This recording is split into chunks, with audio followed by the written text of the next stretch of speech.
Welcome to 2023 and Project Green in the Iowa City Public Library's first Garden Forum of 2023. We're so happy to see everyone here, and it's so nice to be able to present these in person again this year. My name is Linda Schreiber. Last summer, Project Green bid our friend Connie Gabe goodbye as she relocated to be near family. For several years, Connie coordinated these garden forums, bringing knowledgeable and informative speakers to the library. I hope to do the same. Our forums are a good time when gardeners can put down our catalogs and dreams of another season and gather and learn. We hope our forums inspire you. Please take a moment to silence your cell phones if you haven't already done so.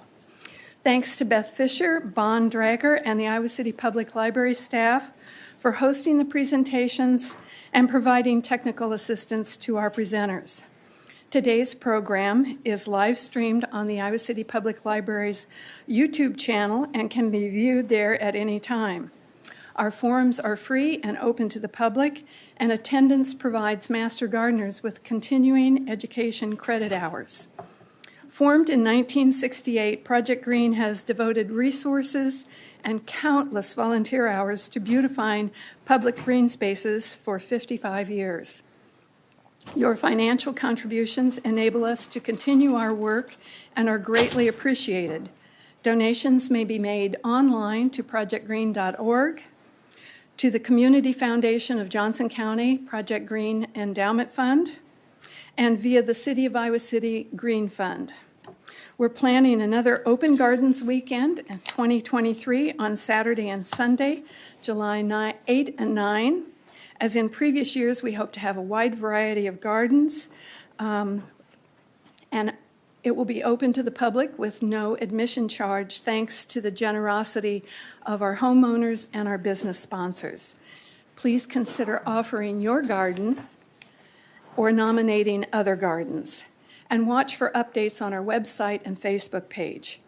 Beginning the first Monday in May and Mondays through mid-October, our volunteers help plant and maintain Project Green Gardens at the city-owned historic Ashton House, 820 Park Road. Volunteers gather from 9 to 11. It's a great opportunity to help fellow gardeners exchange gardening information and tips and have the satisfaction of helping our community. If you want to help, let them know at the table at the entrance. Today we're going to follow the format of our previous forums. Our speaker will present for 45 minutes to an hour. We'll take a short break and reconvene when the speaker will take your questions. There's a clipboard here at the front where audience members can write out your questions. Now, on to the show. We are so pleased to start the 2023 forums with Dawn Bouslog. She is the owner of Pleasant Valley Greenhouses. Today, she's going to forecast what's new in the garden. She's been working toward the 2023 season for several months, using her knowledge and skills operating a popular greenhouse for decades. Dawn's going to guide new and experienced gardeners and help us find the appropriate plant selections for spring, summer, and fall. Area gardeners are familiar with Pleasant Valley, which operated in Iowa City until 2017, when the lot on South Gilbert Street was sold and developed as Iowa City Riverfront Crossings. Dawn continues her gardening tradition to enrich the environments with plants and everything that complements them in her new location, where she offers a great selection of plants, of annuals, perennials, vegetables, and herbs at 29030 150th Street, South English. Please welcome Dawn.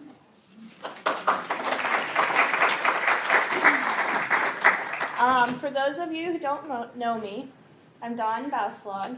I grew up outside of Freytown, usually spending my time running away from the garden, so I wouldn't have to help my mom. As I got older, I realized it was fun. I will never forget my first trip with my mom and the neighbor going to the greenhouses. I can still remember the first pack of 6-pack petunias I drug home, and that's kind of what started me from there. I worked in a flower shop in high school for 4 years, which I gained some design knowledge.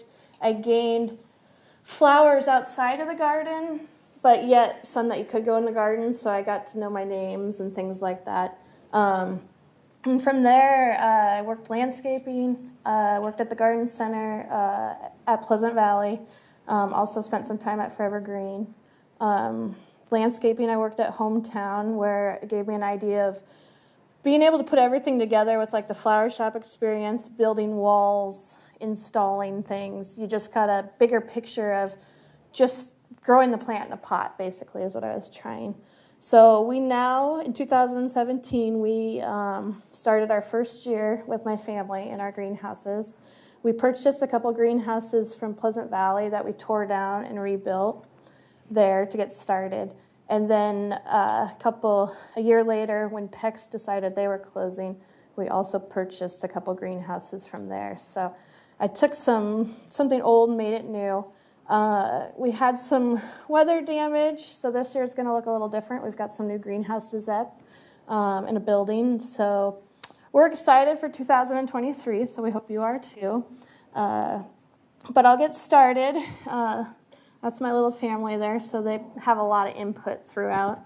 For 2023, I just wanted to point out a couple things to help. We have to, today's day and age, we've got to be smart about what we're doing. We want, you want to be able to make sure you're doing correctly. It saves you money, time, everything later on. It's kind of a learning experience. So when you start doing your gardening or your planting, it's making sure you're picking the correct varieties.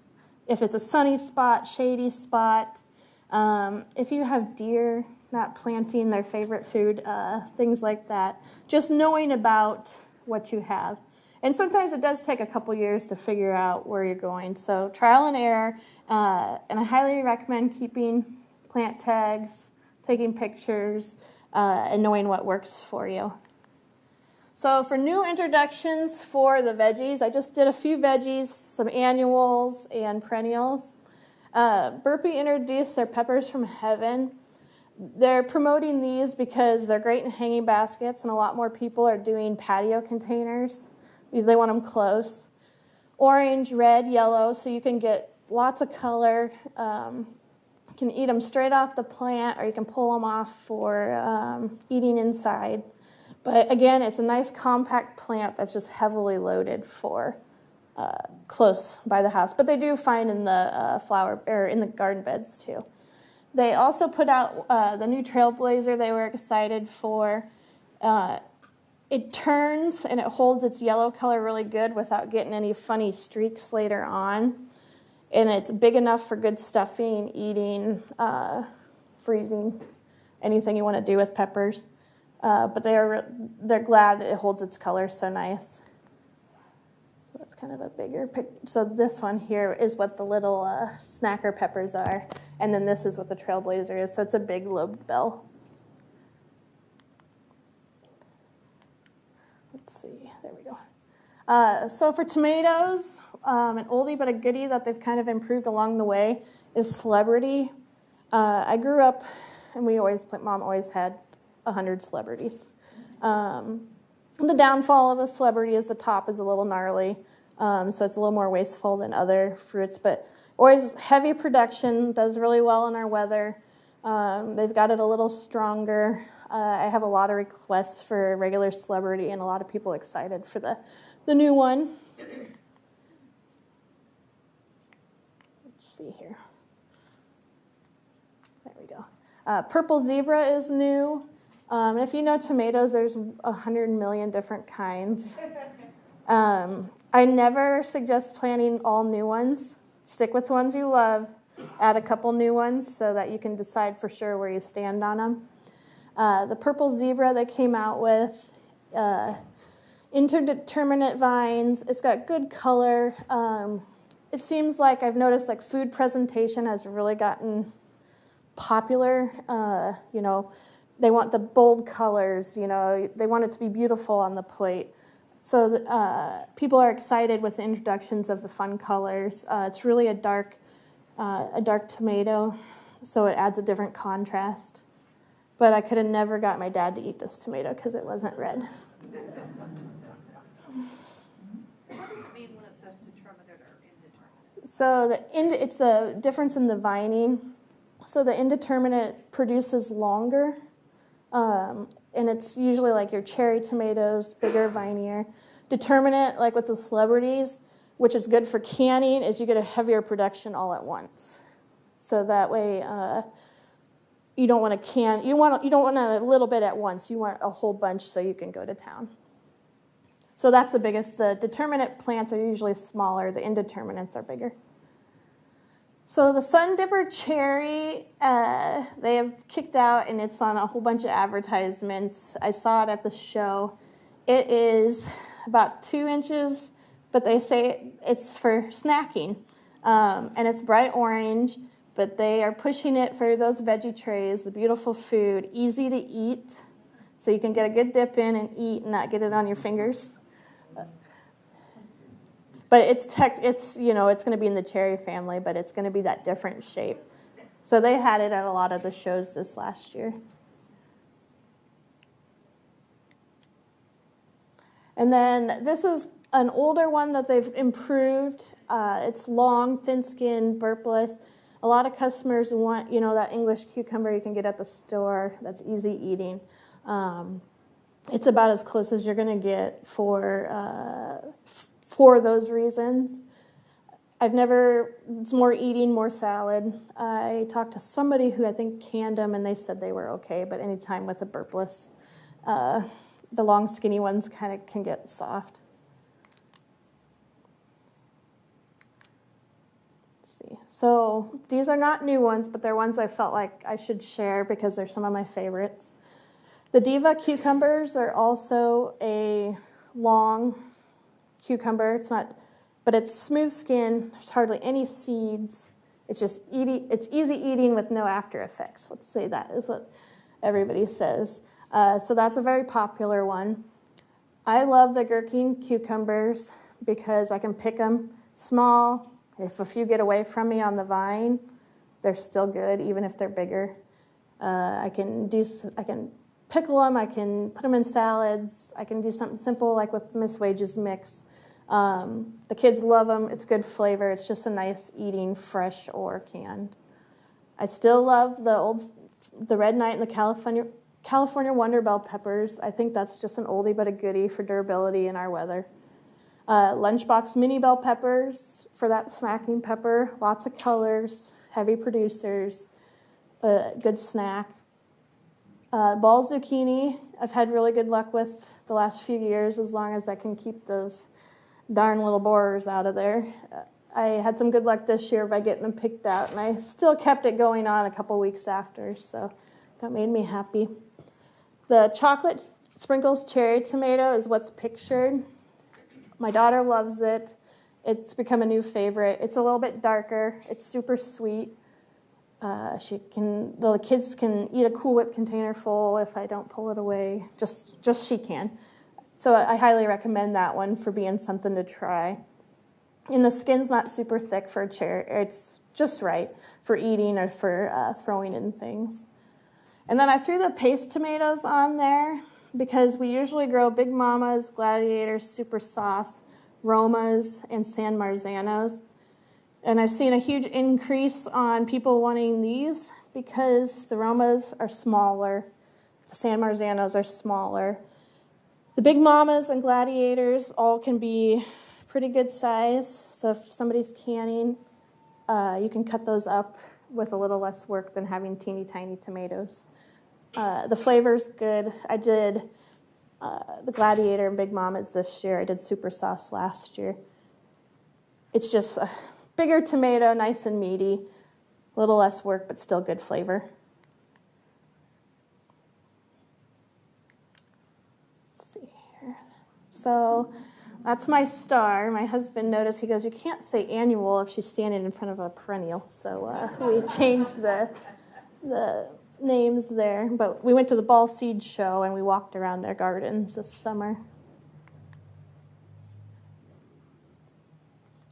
We'll start with the annuals. So sun patients have been around for several years. They're kind of pulling colors and adding new for durability. They added Compact Rose Glow this year. So it's green, and it's got the bright color on top. And like all sun patients, it's just going to be fully loaded across the top. They will be nice until fall. Some people get angry with them in the spring, but once you work out your relationships, it's pretty good. They will be drought tolerant. It's just a matter of when you get them started, not letting them dry out for too long is usually what gives somebody a setback. Is on the table, like in the greenhouse, I'll watch them start to go down, and I'll try to make sure they get watered before they're completely shriveled and getting dark.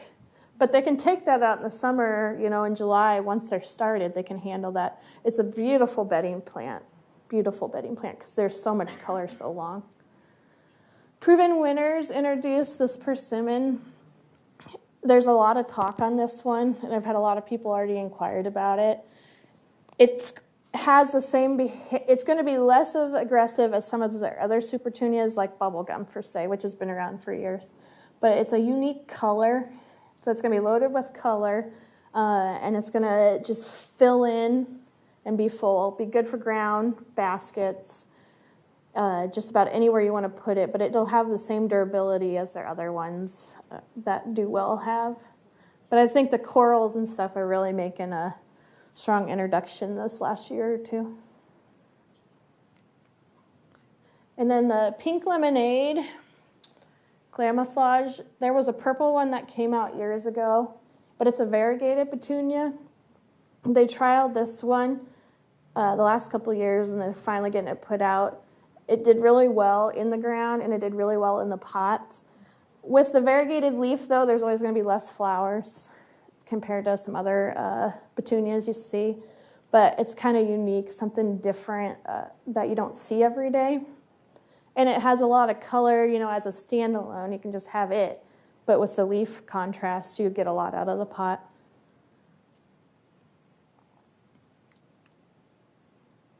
And it's stronger than what the purple one was a few years ago. I added this one last minute. It's not completely new, but several years ago, I think it was 2016, we had gotten a call that said we had to throw away all the orange petunias at the Old Pleasant Valley because of the genes used to produce them. It hadn't been legal in the U.S. to sell a genetically modified flower, and all the orange colors. There was some pinks, some reds that were also bred that way, but it had to get passed with the USDA first. So they called and said dump them off the shelves, but we had none left. They were already gone. But it was but I know a lot of businesses that it was like May 4th or something they called and said start dumping. And we had only had a couple of varieties, and they were unique. So the orange is pretty unique for petunias. It came back last year was the first year we could be selling them again. So they brought back some of the old ones, and then they've made some of the newer ones. It's just a different color. It uses a corn gene to get this color. But there's also blues, reds that use this gene now for a strong color, for strong petunias. But it's a little smaller petunia. I think they're better in containers than in the ground. But it's something we'll probably see a lot more of in the next couple of years now that they've got their breeding back.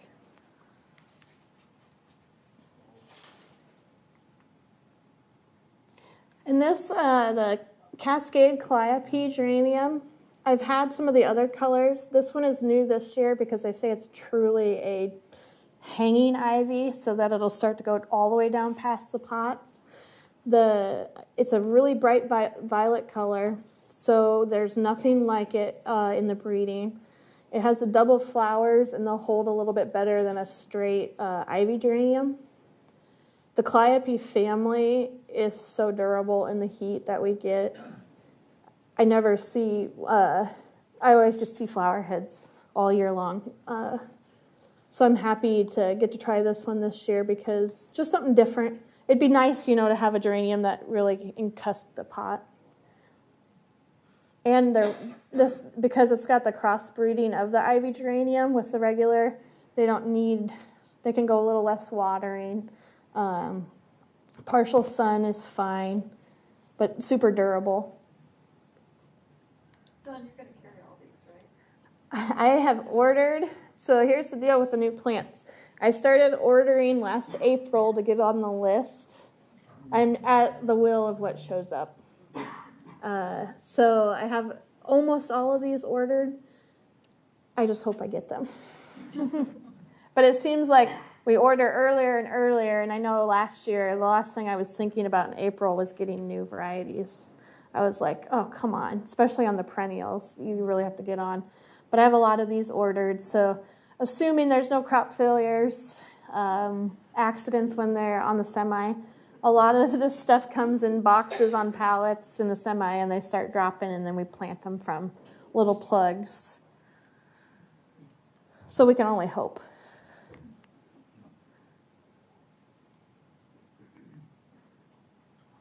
So the tattoo orange vinca, tattoos have been around for, I think, 5 years or so. This one is a really neat orange shade with that dark purple center. Depending on if it's cool or how warm it is, the purple will brush right through that orange. There's a couple of the pink ones that have that purple brush through them that are really pretty. It's not as big or as aggressive as some other vincas, but it's still a nice size. They definitely don't get as wide compared to some of the other ones. I would definitely plant extra when I do this one, but it's a nice color that's going to take the heat. So even though it's a little smaller, it's still really pretty, brighten up an area that's with a color you're not used to. Is that for sun or shade? It's full sun, and the deer won't bother it. So Angelonia is another one of my older favorite. This is a new one, but it's an old favorite of mine for Angelonia in general. They introduced this one. There's two different ones. So there's the violet and then the bicolor fuchsia. So they're stronger than our old ones. I don't know if anybody's ever grown Angelonia. Sometimes the wind can come in or something. Small animal, child, dog, cat walk through there and just... So stronger stems, heavy bloom throughout the whole entire year. Angelonia in general I really like, so I'm excited to see these. I think they'll be nice in centers of pots or in the ground for something different. It's just a low maintenance plant that doesn't, once it's started, you don't have to worry about watering it all the time. Just pretty durable.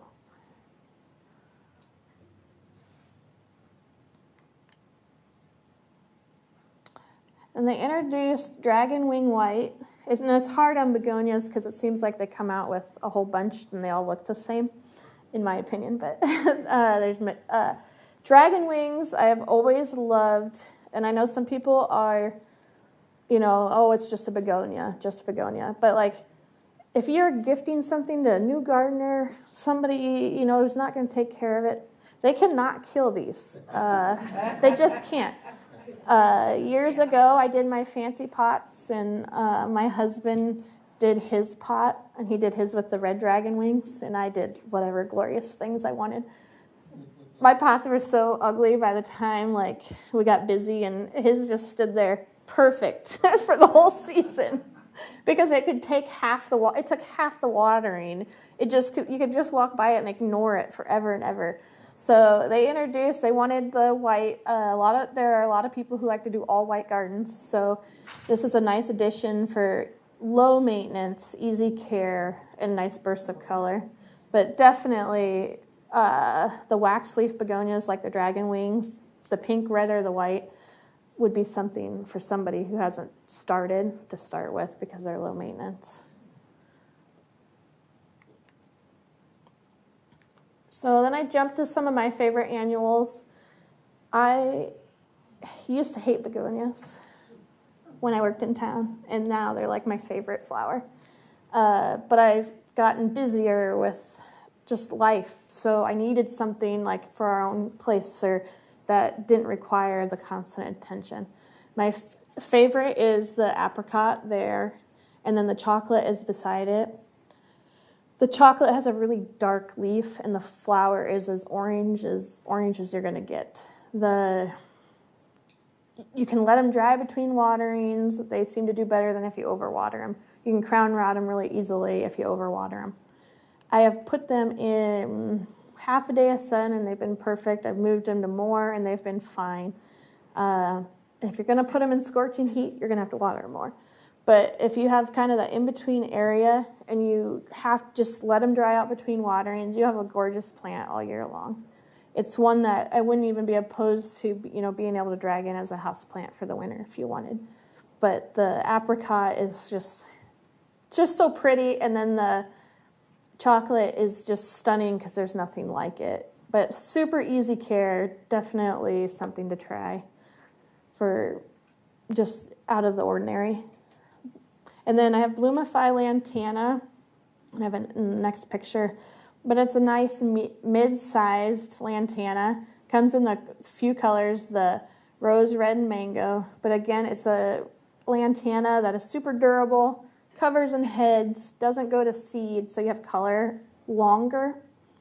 And it's not, some lantanas can kind of turn into shrubs, so it's a nice one that just stays perfectly shaped, great in the pots, great in the ground. I have some in those mixed containers. These are just a couple customers' mixed containers.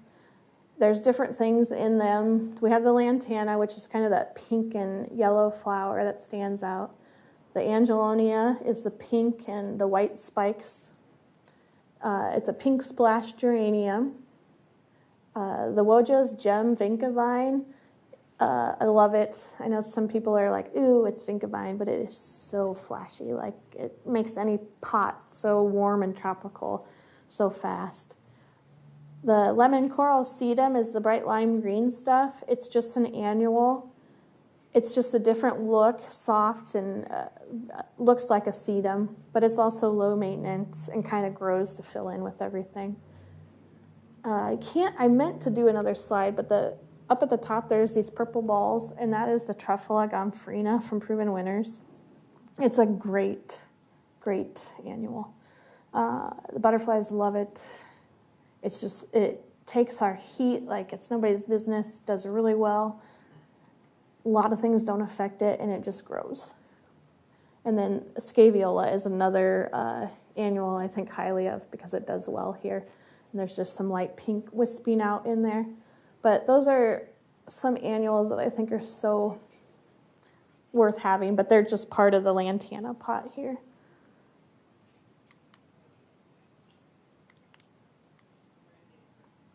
So some of my favorite petunias that aren't super, they're newer but not super new, are the Super Cal petunias.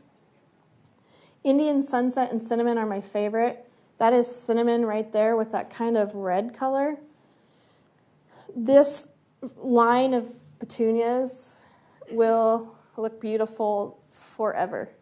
There's not a lot that when the weather gets nasty or it's so hot in July, you'll see a lot of petunias kind of burn down. It doesn't affect these guys. They stay tight. They stay full of blossoms. They super, super durable. I would use it on a main drag of a road because I know it would hold up with the heat coming off the cement. But they're mounding, but yet they get good size. I can put 4 in a 12-inch hanging basket, and it'll be like this. So they're very strong. I'm going to show my favorite one, the Indian Sunset. So Indian Sunset, I had 3 left last year, and I hoarded them to the back room so I could take them home. And I forgot, and they were in that poor room for like 2 weeks. And we finally got them home, and this is the one that went on my back deck. And those, hardly any care at our house. It's just, we go to the greenhouse to care for plants. We don't here. And this was the end of July, and it was still in mint condition. And nope, I let it go and just let it do its thing. Now with regular petunias, I would recommend, trimming them off in July, like if you're going to leave for a week, give those bad boys a big haircut and look at them when you get back.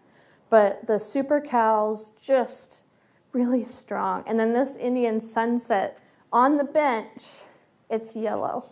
But when it starts to get the outside sunlight, it really changes. And it went from light to dark, and it was just multicolors all over one. So sometimes, things can be a harder sell but it is definitely one of my favorite petunias for durability. And then the color is just so phenomenal.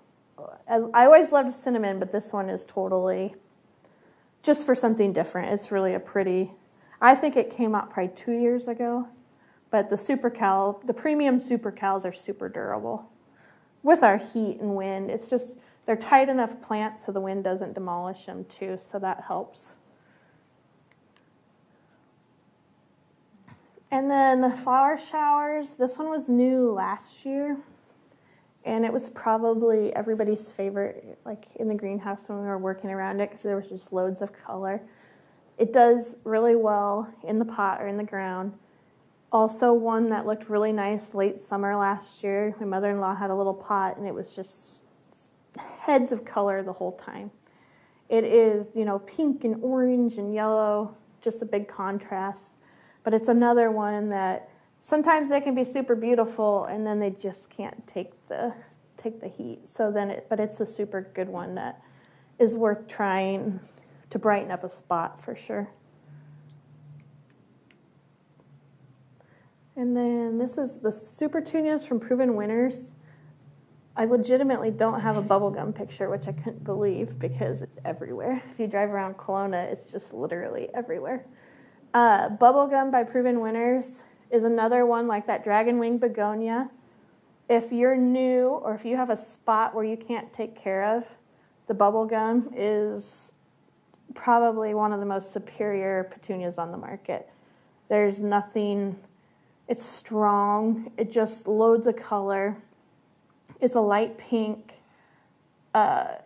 easily a top seller pre-order I have every year for people. I mean, they plant it over and over again because they're putting it, down by the road, by the mailbox, around the house. And one plant can get so big and fill out. You can put them in hanging baskets, but they get a little big. They're one that would need a haircut, but super durable for Iowa weather. They came out with the jazzberry, which is pictured into the Super Tunia family to run with the bubblegum. It's a unique violet color. It also did really well. It's not like the babysitter, I try to watch where these things are and keep some for myself, but hers were beautiful and didn't have a lot of time to take care of them. Once they get started, it's a big, aggressive petunia. It was new last year. It's a little bit smaller than some petunias, but it's bigger than a calibrachoa. But it's just a very durable, it's worth planting to cover some ground space, keeps the weeds down. This one was new last year also. Enchanted Sky is part of the Sky series. It was probably a top pick for my 8-year-old. It's like a magenta with the white speckles. The weather does kind of change it. Depending if we're hot or cold, can change the flower colors. But easily a good doer, mixes well with purples, yellows. It was just kind of even a pretty standalone for something with a lot of color and a little different. But there is this series, the Night Sky. Let's see here. The Night Sky is that the blue and purple flower colors are so wrong. It's blue, but in the flower world, it's always going to be it's purple looking, but it's always going to be called blue. But the blue Night Sky is probably as tough as any wave petunia. It grows so well. For something fancy, it's a standalone. It can be mixed in mixed baskets, but it's super durable. The Strawberry Sky and the Pink Sky are the opposite corners there. I had the originals, and this year they put out the new ones. Nice plants, probably not as durable as the darker purple magenta shades. And I liked the pink one with the white. But when those flowers drop, they're brown, and it's a plant that needs to be cleaned up. Where the night sky is blooming so hard, you don't notice all that stuff, but I did notice it on the pink, and I noticed on the strawberry that we had last year that it didn't stay true to color as long. Some reverted back to an original, which was still a pretty color, but so this year it'd be interesting to see if they are stronger to compete with the Crystal Sky is the lavender one in the corner, and it's a very nice doer. It's more like the wave just grows and grows, so the purple shades are stronger than the other two. But the other ones are fun. That pink splatter is a hard one to walk by when you see it. So I put on our favorite geranium, it's the Calliope Dark Red. You know, red geraniums are the standard. Every place that sells plants is going to literally have like 50% red and then the rest be color. I fell in love with Calliope Dark Red years ago. It is a big plant that always has loads of flowers.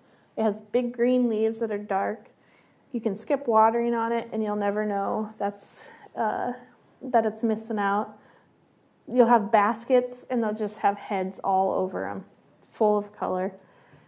It doesn't take a lot of breaks. It does great in the ground. It still gets big in the ground. But it does have a full mounding habit. But it's just a beautiful dark color. It's still one of my favorites. And then I put on here the Precision Pink Flamingo Ivy Geranium. It is not one that flies off the shelf, but it should. Its durability is top. We take some to Oak Knoll. I have a gal that's going to get them again this year because she liked them last year. And it's so hot between those buildings, and it's like a wind current. They've done really well last year and then the year before. There are loads of color. And it's something I tried by planting by the road on a hot gravel road, and let's see if I can get the color here. Just a bright pink. The only downfall with ivy geraniums is they kind of shed. The petals fall a little bit more than regular geraniums. So that's the only downfall I'd say, is they'll drop. But loads of heads, lots of color. It's like an iridescent pink. You can see pink and yellow, you can see from so far away. It's a good one.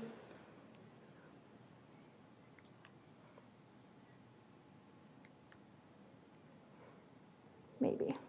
See what I'm doing wrong here. Okay, marigolds I know are old and everybody has them, seen them, grown them. But this fireball marigold, that's one basket of the same flower. It's nice size. You get all those colors on one. Well, last year they were so beautiful in the pots. They were beautiful in the ground. They weren't, they were normal sized marigold heads, so they were probably 2 inches at the very biggest, an inch and a half would be more. But when you have a pot like that, I did those instead of mums, and I had so much more color longer. It was just beautiful contrast between the dark red to the just harvest colors, but yet durable all summer. And as long as the pesky Japanese beetles stay away, they'll be perfect all summer. That was new, I think 2 years ago. And zesty zinnias. I know zinnias are another one that's pretty common, but these guys get pretty good size, so a little under 2 foot, so 18 by 18. You get the double flowers. They're loud, super loud colors. There's flowers up and down the whole plant, heavy stems. And when I say there's flowers up and down, they're not just here. They wrap right all the way down to the ground. So good in the flower beds and good in the containers. But that's one of my favorite series of zinnias. And then profusion zinnias, just in general, are the shorter zinnias. Great garden bed. Top selling zinnia probably in Midwest, probably all over, just because you know what you're going to get when you get it. Super durable. They have really nice doubles out there. I love that. That red is actually more hot pink and yellow. That was new last year, but it's a really neat one. And then ping pong purple gomphrena is one of my favorites. I like to plant it with the bubblegum petunias. It shoots right through everything. But the butterflies, just anything, everything loves it. You can cut and dry them. Dried flowers have gotten really popular. You can grow it in the containers. It does great in the garden. I like to do my bigger areas. I'll put that in there, and then I'll throw like a petunia of some color in front. But super, super durable.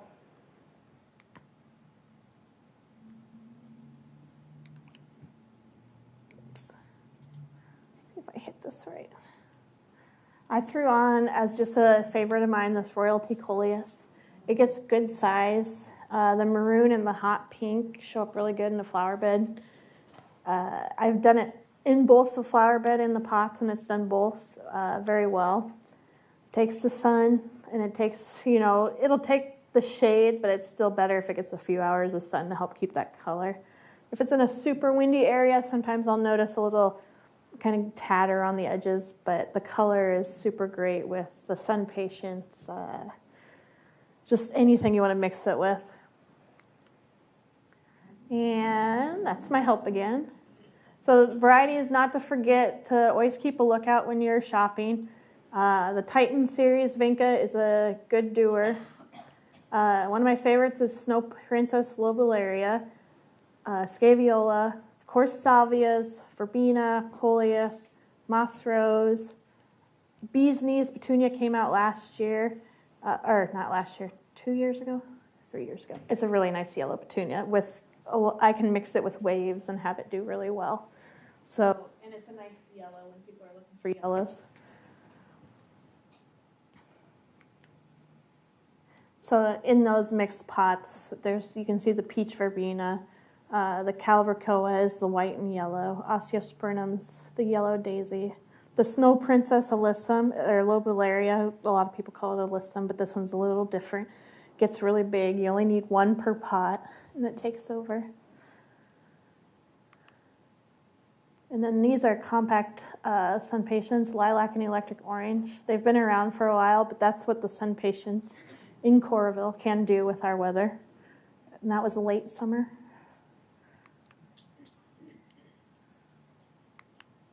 Better speed it up. And this picture I was just going to show between purple fountain grass and the Proven Winners Vertigo grass. The Vertigo is the one in the middle. It's a wider blade and a little darker. They're both annuals in comparison. I just wanted to show. And then I know a lot of people last year, I talk a lot of people out of fountain grass because they think it's perennial, but it's not. So when in doubt, always read the tag. And if it says perennial and you still question it, if you flip it over, it'll say the zones on the back usually. But no black grass is hardy here yet. So hopefully sometime they get those dark colors in there. What color is that one yet? The purple fountain grass is about that 3 to 4. The Vertigo can go anywhere from 3 to 5 is what I've seen it at the biggest. It's one of my favorites because it's worth planting every year, annual or not.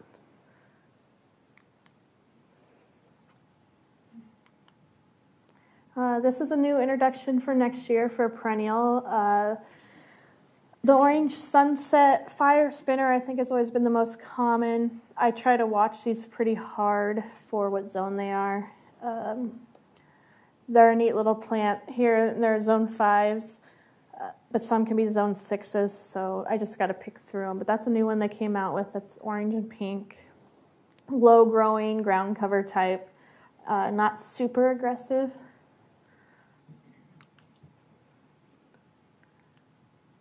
This is new this year, the Colocasia Polar Green. It's the first zone 5 elephant ear. Doesn't make a bulb. It's not invasive, but the stems get a little pinker with age. So I think that's going to be fun because I'm an elephant ear fan. It's come out of Minnesota, so it should be cold enough. But it's one of those with all new varieties that I always like to try them a little bit before I really push them. The Panama Red won at a whole bunch of flower shows this year. It was a standout amongst all the other echinaceas. The bright scarlet color makes it show up. The blooms the first year is really important for a lot of people because we just don't have the patience we used to have. It's a zone 5, like all the most echinaceas are, but a total standout in the trials this year. I love red cone flowers. And it's a butterfly bee magnet. I think that's from Darwin.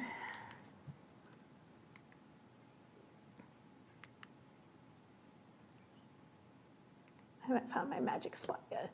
The Artemisia sunfern is something brand new this year. It's the fern for the sun, but it's not really a fern, so that's kind of nice. So full sun, low maintenance. They say, I mean, we can use it in pots. You can plant it in the ground to have it come back. Since it's winter hardy, also non-invasive because it does have that kind of scary look to it. But I think that'll be a nice addition to gardens for texture, a little bit of color.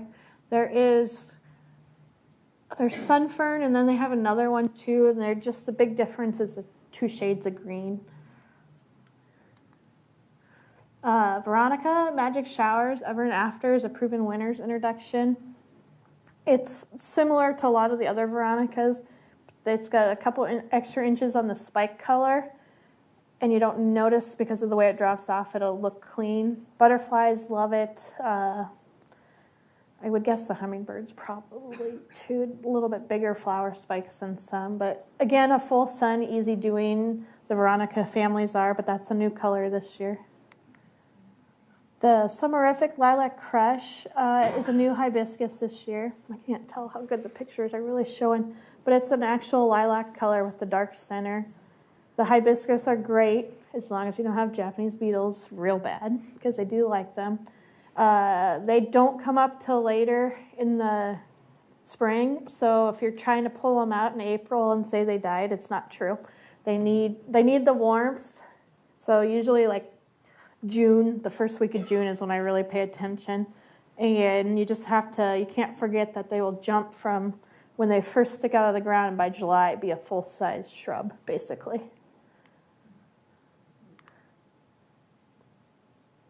They just like the warmth. These are new for next year, the Phlox Orchid Green and Orchid Yellow. Actually, the Orchid Green's the bottom, Orchid Yellow's the top. But it's a tall phlox. They're super strong stemmed. I was talking to my sales lady about these two in particular, and they expect great things because they look like a hydrangea. And they've been so popular. The green is super long lasting because you don't notice it dying out like you do some phlox. You see the big difference in color, so it's a good holder. And this smells phenomenal like a phlox. But those are 2 new ones, good size. They hold up well to like mildew, but you still put them in a good air movement spot. The Echinaceous Sunseeker's Rainbow is another plant that's multicolored in one. So you can get so many different shades from start to finish on the same plant. And then after the petals have dropped, the cone is really dark. But that is a new one this year. The Sunseeker's series is fairly new. And it's a little bit better zoned, but with all echinaceas, I like to also try them for a few years. I had a different one last year, and it did really well, performance all summer, so we'll make sure it comes up good this summer, but it's a fun color. The Dicentra Ruby Gold, we've all had like the pink and the white. This one came out, it's brand new this year. Zone hardy, the gold foliage with the red flowers. We've had pink and we've had another one similar, but those have all been discovered by a mutation. So this one's actually been purposely bred this way, which will give it, anything that's spun off of a mutation can sometimes be a weaker flower. So this should be a super strong plant with good size. And then I jumped to some of my favorite perennials just because I love them, so I want everybody else to. But I love the double lilies. I think they make a big impact in the garden. This one was new last year, this apricot fudge. We sold out of those right away. I think it's neat, but the flower size, when you get into those fun ones, isn't as bold as like the last one. But it's a neat color, and it's just different. It's a novelty. This is just tricolor, Black Beauty, and Zelmira. I love the one on the end. I had taken those, and I didn't get a great picture of it, but it's a really neat color. And the tricolor in the very beginning is a beautiful one. It comes out white and slowly changes colors over a few days. Just a general lily thing. Several bloom at different times. So when you're staging your perennial garden, you know, kind of pay attention to bloom times so that you have something going all the time. I think my first time I did a lily bed, I only put lilies in it, and that's all that was welcome in there. And then when it was done, it was so bad. So, but that was before, or that was what I learned in high school. But the early season lilies, like you'll see a lot of pot Asiatic lilies right off the bat in the spring. Those are quick. They bloom quite a bit earlier than the rest, the double Asiatics. Usually the end of May you start seeing some of those. The trumpet lilies and the hybrids start to come later. And when I say later, I mean like the end of June. And the late season OTs I had last year were like the third week in July. I still had a lot of them just starting, especially those doubles. So they're kind of a high impact late season. But that's just so general. Oops. So then these are just some favorites for the garden. The Sombrero series of Echinacea, the red, the gold, and the orange, I think are really beautiful. I've had them come back. I trialed all those in some straight clay, basically, and they came back pretty good. A little smaller, but the ones that I planted in the good dirt came back really good.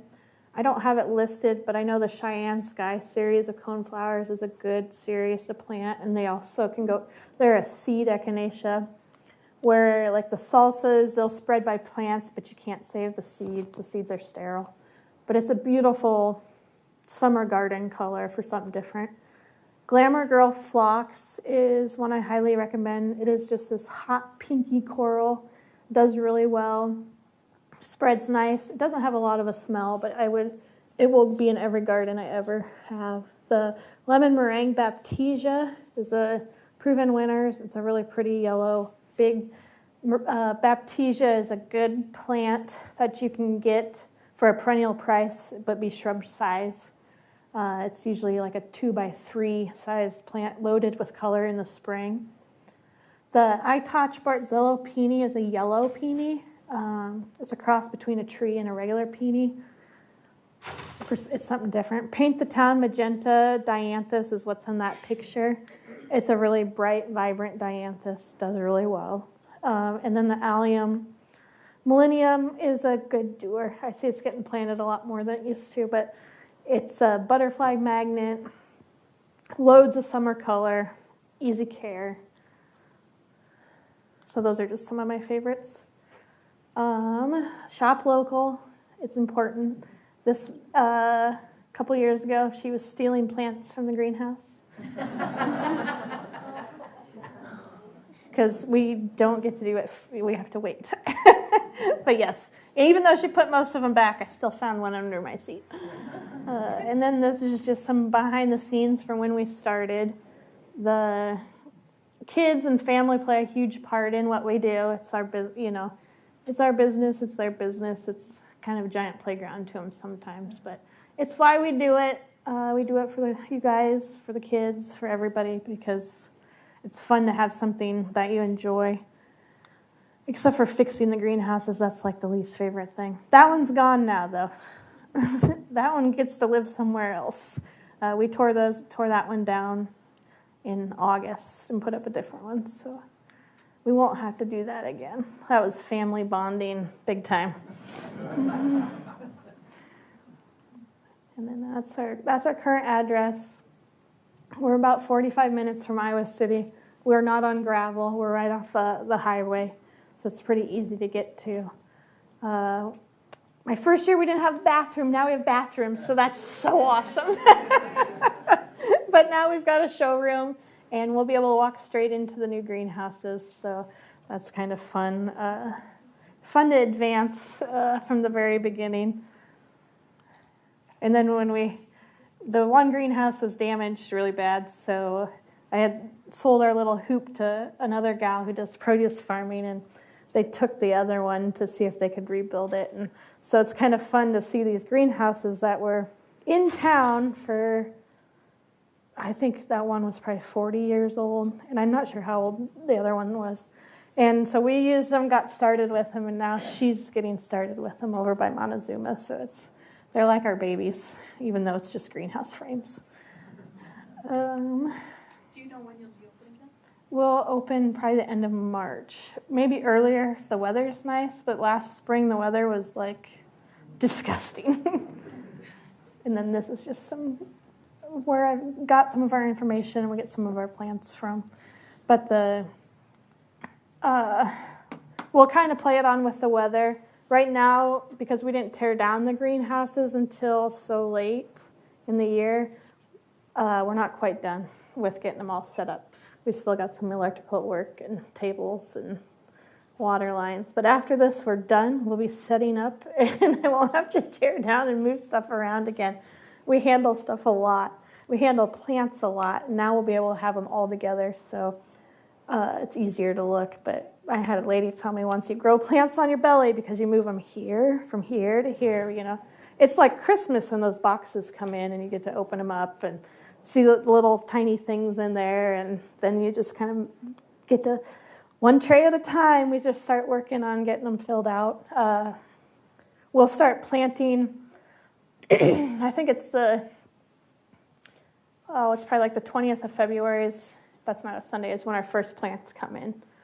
We have our pots and our soil all sitting there waiting, so now we just got to get ready for that stage, and then we'll start getting everything in.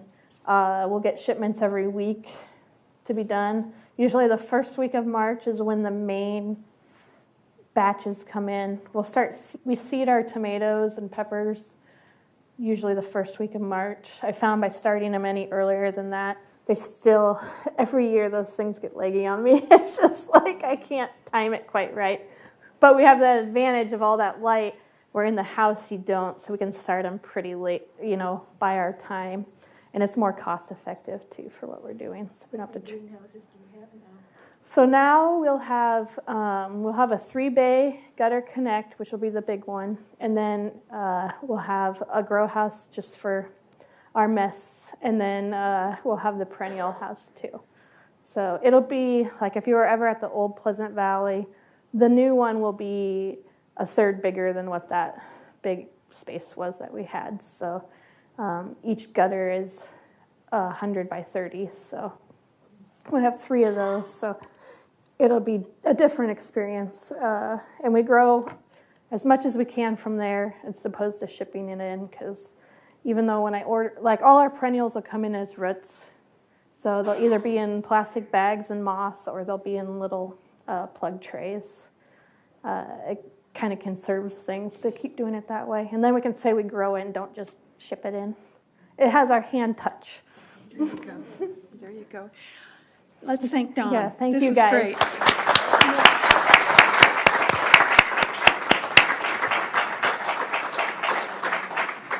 We'll give her a little break, and you can have some refreshments in the back of the room. There are books here that can be checked out. You'll need to take them into the library to check them out. And if you didn't sign a slip when you came in, please stop at the desk and do so, because Dawn has offered us 3 gift certificates for $25 each. So you want to be sure to do that. So we'll take a little break. If you have questions, please fill them out up here, and we'll take a break. Give Dawn a break. Okay, now for the questions. All right. Let's see. I'm going to start with the easy one to read. Will you have more exotic varieties of hot peppers used in Indian cooking, and will you have curry plants? I won't have curry plants. We do probably 8 or 9 different hot peppers, and then about the same in a bell or a sweet. I'm trying to think of what would be the best one for, like, how hot are we talking? It's a long green.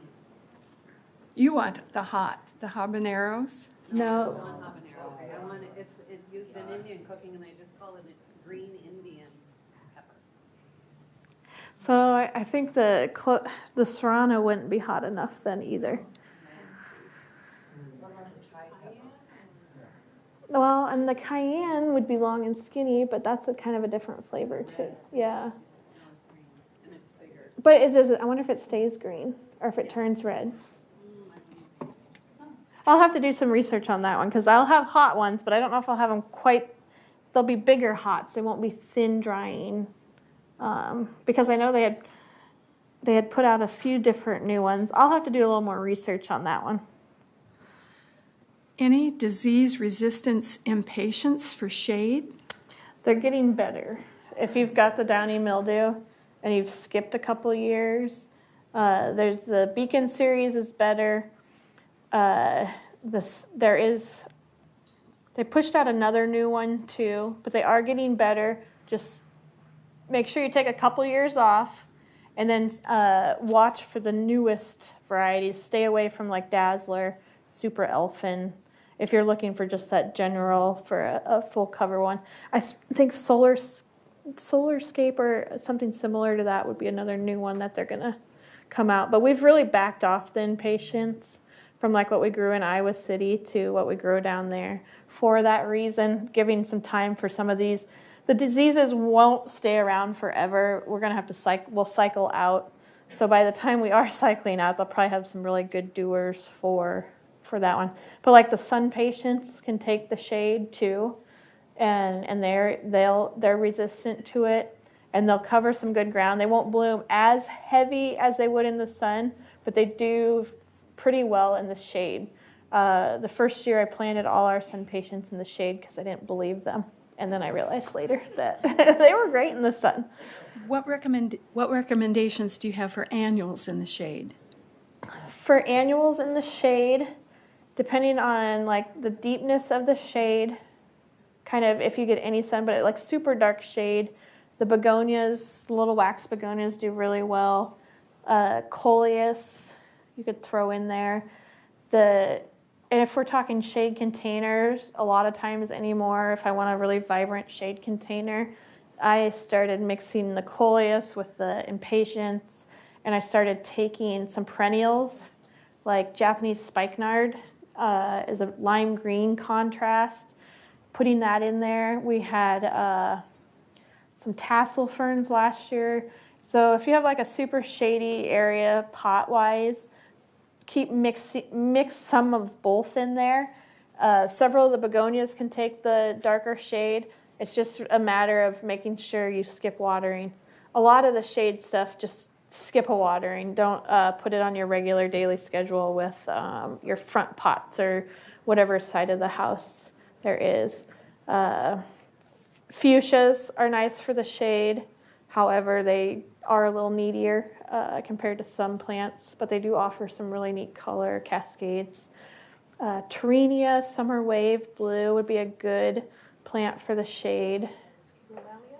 Brawalia does really good, but Brawalia does really good in the sun too. But it's a good one to mix in with those. I'm trying to run down like my tables as we plant them. We try to organize things by shade and then by sun and then put some kind of in the middle. So I have to think about what we grow in the order we're growing it. But we do, there's also, like if it's a dark shady spot, there's a begonia called canary wings. It's like a dragon wings, only it's lime yellow with the red flowers. Those do really well. I saw some hanging on a porch a couple years ago in the shade, and they were super pretty. Again, just 3 of them in a basket, and you let them drop over. So those were good for the shade. But there are a few, but if it's really deep shade and you're doing containers, mixing some shade perennials with the contrast of like some annual color is about the best. Concoleus is a good one for the super shady spots. And then bounce impatiens would be another good one for the shade. Do some of the new echinacea colors hold their color through the year? Through the years? Yeah, through the years, not just that summer. They've gotten a lot better. So far, as long as I've had the red, like the sombrero red, it is still red, but I think we're only in year 4. I had tried, like 10 years ago, we had a different red, and we put it in the garden, and it was great for 2 years, and then all of a sudden it was purple again. So that's still going to be an issue, but they are getting better. But we need to have them longer than the 2-3 year trials to know for sure, but they're definitely getting better. And then they don't always revert right back to the traditional purple. They're kind of an in-between. I noticed, like, the one that we have now off of a trial one from years ago is big head and short little petals all the way around it. But the butterflies still like it, so it still gets to live there. Yeah. But they're working on that. Okay. How do you tell if a flower can produce a viable seed? Doing your research on that one is going to be the most. So far, a lot of them are really good, but checking out to see how they're hybridized, you'll know. And with anything producing a seed, depending on how sometimes it was cross-pollinated, you won't get that exact same variety anyways. But as far as a lot of like annuals, the zinnias and stuff like that are all usually good to go. You can save like, your pumpkin seeds or, tomatoes, but it's never going to be the same because that little bee did this favor over here and this little thing over here. But a lot of them, watching on how fancy hybridized they are, especially on the perennial end, will be what you have to watch. I know we were just talking to like the one gal that I work that helps me, saves all her hibiscus seed. So she just constantly has those and a lot of things. But definitely on some of the fancier like coneflowers, they're not going to like the purple ones would. But it's doing your research on knowing how far hybridized it is. Do you label things that encourage butterflies, the natives in your shop? Yep, everything, and usually we pay a little bit more for tags that have, a butterfly symbol on them. It's something that a lot of us there really like are the bees, butterflies. So we really promote those things. A lot of our perennial favorites that we love are definite bee magnets.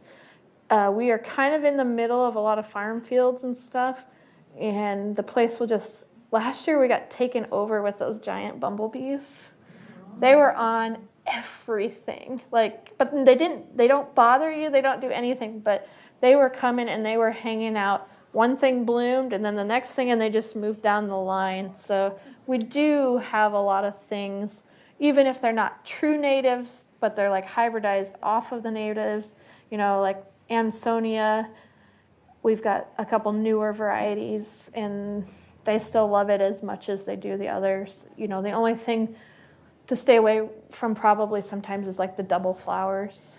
Don't allow things in as well. Okay, you pronounce all these things much better than I can. Will you be selling Lyanthus? Yeah, the Lisianthus we'll have in. It's new for us. We haven't grown it for a long time. So we'll have it in bigger packs. I think it's the blue we'll have it in. But it does come in a lot of colors. But yeah, it'll be like a 4-pack. 4-pack. And growing tips for? The Scaevola. Scaevola it comes in the blue, the pink, the white. It has a yellow. It has a couple bicolors. It likes the moisture in the beginning when you're getting it started. So if you plant, water it in good. And then as it gets bigger and the heat, it just loves the heat. Full sun, as hot as you can give it. Fan flower, I think is another name for it. It's something that's a great accent for growing. It kind of swoops through everything. Or it can just be a standalone pot on its own, a single color mixed with. But it's hot. It likes it hot. Like you'll see it later. When you can see something later in July, it's a good plant usually, because anything that's a little weaker seems to fizzle off the end of June. And then July, if it hasn't been properly or, really cared for. But the scaevola will take the heat and anything can throw at it. The insects, doesn't really have any insect trouble, but it's a super durable plant for either a full show or for an accent with other things. Okay. I'm going to ask Beth to bring up the, and we're going to ask Dawn to make the drawings. Being the librarian that I am, I did a little hunting for seed companies that sell Indian pepper seeds. A company called Sandia Seed Company sells Buta Jolkia red ghost pepper. That's so hot. That one's super, super hot. And they sell something called Teppan or Chilteppan chili seeds. $3.99 each per packet. Sandia Seed Company. Yeah. Thank you. So yeah, and that's what it says, hot. Yeah. So we'll have basic chili peppers, but nothing as hot as the ghost For pepper. whoever asked about that. Okay, so I'll hold it. You draw. Have the honor. can you hold it up high? Yes. So I can't see who I'm drawing? Okay. Whoa. Candace Briggs. Candace, can you write your address on here and we will mail you your gift certificate, please? I'm so excited. Thank you. Yeah. We're excited you came. I think there's more than one. Oh no, this is just a note card. Ursula Williams. Ursula, we're going to ask you to write your address as well. It's right there. One more. Take this one from the other side.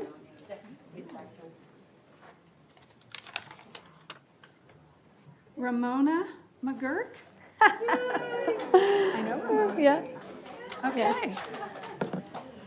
But yeah, well, thank you you write your guys. address? And I don't know, I mean, if it helps to, so we'll have the greenhouses all set up. In the store, we carry things that, are my favorite. Of course, we're not the same size as what Pleasant Valley was, but they had a little too much stuff. That's when I come down to it when we were getting rid of 5 different brands of snake repellent. It was. So I have things that I think are important for today's gardening. And the greenhouses, we'll have a couple thousand perennials and thousands of annuals. And Come with our lawn chairs and Yep. hang out. That's what a lot of people do. We chat probably too much sometimes. And there's a Facebook, and you have a Facebook page. Yep, and we have a so Facebook page, be and sure to watch that. eventually we'll have the web page done. But again, not my strong suit, so finding the right one to do that stuff. Let's thank Dawn again and the library.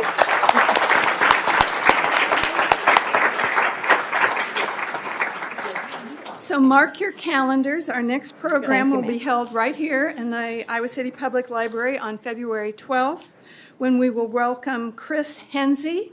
He is the Johnson County Roadside Vegetation Manager, who will present Naturalizing Roadsides, Making a More Beautiful Iowa.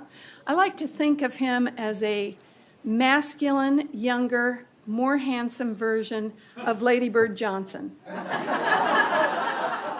Johnny Appleseed. Thank you all for coming.